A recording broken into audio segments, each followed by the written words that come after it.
good Tuesday morning, everybody. Thanksgiving's just 2 days away. Our gospel today is from Luke chapter 21, verses 5 through 11. By the way, today is the feast day of St. Cecilia, patron saint of musicians. And shout out to Cecilia McCullough at St. Albert's on your patron feast day.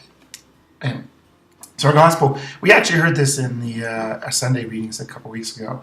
So it sounds like,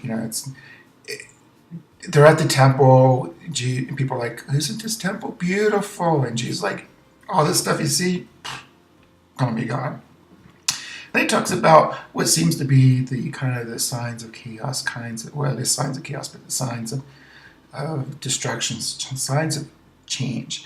And people, especially, of course, now we're at the end of the liturgical year where our readings kind of add to this, is they're thinking about, this is the end of the world. It's the end of days. I don't get that.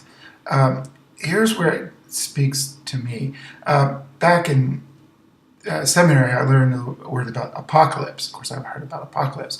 But I'm thinking apocalypse meant the end of the world as well. No, apocalypse really means it is a change. It's a major change, but it's a change really of way of the system, of the order of things to a new way. And so that's, when you look at it that way, it makes more sense that Jesus didn't come to destroy the world, but to change the world. And that's where I come into this. And here's where the challenge is for me. This is about change. And in my life, I guess I'm a bit of a paradox. I like change, and I don't like change. I like change as long as I'm in control of it. Okay, and then it's all great. When things happen to me that I don't feel I have control of, and I'm pretty sure I'm not the only one, I don't like it. I'm like, why are you doing this to me, Lord? And I think what Jesus is saying in here is don't get caught up in all the chaos. Change is going to happen. It always does. It always will. But we can either react, kind of like my homily this past weekend. We can either panic about it or not. And I think when I don't panic, when I look for signs of God working amidst the chaos, then I get through it much, much better. But boy, when I don't, I'm a mess. And you can see that. If you spend time with me, you'll know that.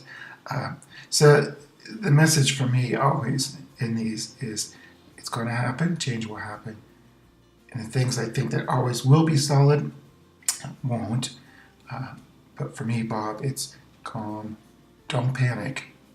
God is in the midst of that. Look for him, and it'll be okay. That makes sense? I hope so. Okay, guys, I'm probably not going to do this tomorrow. I might try to sleep in a little bit tomorrow, although cats keep on me. So y'all have a great Thanksgiving. Enjoy the weekend. Maybe see you on the weekend. I forget where I'm going to be at. And back here on Monday. All right? Ciao. Take care. Bye-bye.